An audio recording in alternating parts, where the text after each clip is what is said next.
The fortunate thing about Tinkerly, or me, when I think about like what happened when we started, is that we started early.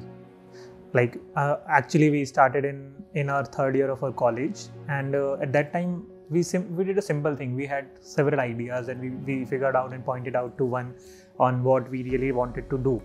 But the interesting thing I recall is that before doing anything else, we just created a social media page of what we do, and then we just let everyone in the college know that okay, we have started. The thing is that sometimes we come up with a lot of interesting ideas in life, but we are not executing it, and when we delay the decision.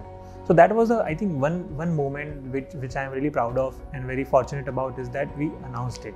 Second thing is that finding the right team members. So, I mean, another thing which helped Tinkerly in reaching where we are today is that finding a very interesting, very supportive co-founders.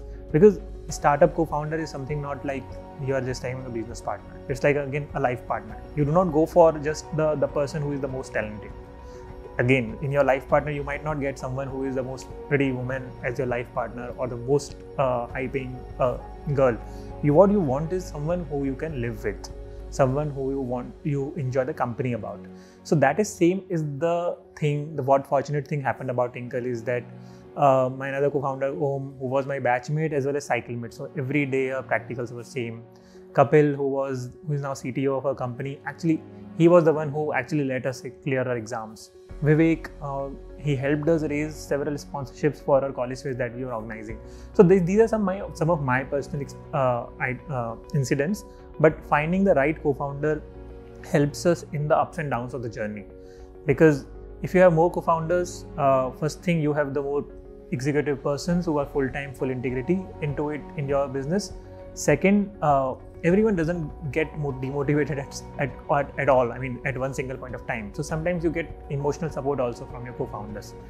If I talk about, I mean, today's startups, आजकल जितने भी startups हैं who are coming up with new ideas, उनके लिए भी I think सबसे बड़ी important चीज़ है कि वो इस चीज़ को करना चाहते हैं रियलिटी में. Do they really want to pursue the entrepreneurship path? Because it looks very glamorous from the outside, but it's again filled of lots of ups and downs. Are you ready to take it? One simple advice, that if you want to do it, take that decision as early as possible, so that reduces your risk capacity. Someone who is like someone who is habitual of earning, say, a very handsome salary in the first week of the month is very different than actually paying a very handsome salary in the first week of month to the staff. So from that journey, you will find a different sort of pressure, different sort of responsibilities. So आपको decide करना है. दूसरा, जो भी आप idea select कर रहे हो, it requires different set of skills and the attitudes. So for example, in Tinkerly's journey, we worked with schools, so we used to go hands-on and were more on the field than in the offices. Maybe you will come up with an idea of technology, or you're sitting in your room for the entire year. So you need to know what your personality traits are, और आपको कौन सी चीज़ excite करती है. Something that excites you, for which you can remain without salary for a year. ऐसा idea अगर आप pick करोगे, so you will be more persistent. That will help you to remain more persistence. And specially when the COVID hit in last 2 years, that was when the startups were tested. That was when the founders were tested. So ये generation, अब ऐसा तो नहीं है ये एक बार हो गया अब नहीं होगा आने वाले 10 साल में. It will happen, it will keep on happening, and that's why you need to know that what you're doing, will you live with it, and can you pass the most difficult phases of life with that idea or with that mission. So I think this is my 2 piece of advice to finding right teams, finding right idea, and just put all your heart and soul into it.